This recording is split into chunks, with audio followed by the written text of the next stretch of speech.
Mickey কিচেনে সবাইকে স্বাগত জানাই। আজকে আপনাদের সাথে একটা কোমল পাতা বাটার রেসিপি শেয়ার করছি। পাতাটাকে একটু ভাপিয়ে নিলাম, নিয়ে একটু নুন দিয়ে মিক্সার জারের মধ্যে দুটো কাঁচা লঙ্কা দিয়ে পেস্ট করে নিয়েছি।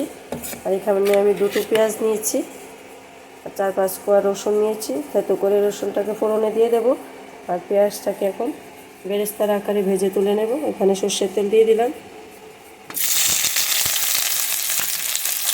বেরেস্তাগুলি ভেজে তুলে নিলাম আর এখানে আমি দিয়ে দিব শুকনো লঙ্কা গোটা।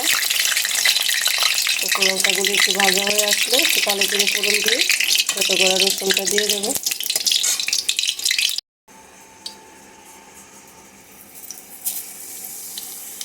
সামান্য পরিমাণ কালো জিরে দিয়ে দিলাম। এখন দিয়ে দেবো 4-5 কোয়ার মতো রসুন নিয়েছি থেতো করে।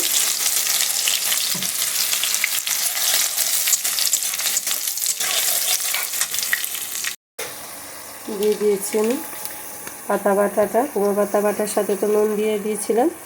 এখন একটু ধনে পাতা কুচি আর একটু চিনি দিয়ে দিলাম। অল্প পরিমাণ নুন দেবো। দিয়ে দিচ্ছি সামান্য হলুদ। হলুদটা একদম অল্পই দেবো।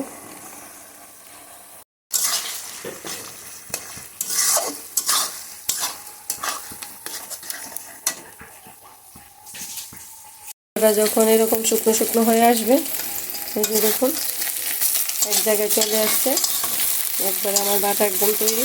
এখন বেরেস্তাগুলি ছড়িয়ে দিয়ে কোমল পাতা বাটা আমি নামিয়ে নিচ্ছি।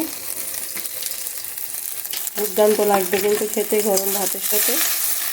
কোমল পাতার গন্ধটাও তো খুব ভালো। তার মধ্যে ধনে পাতা কিছু দিয়ে দিলাম। ভালো লাগলে লাইক শেয়ার কমেন্ট করবেন। আজকের মতো এখানে ভিডিওটা শেষ করছি।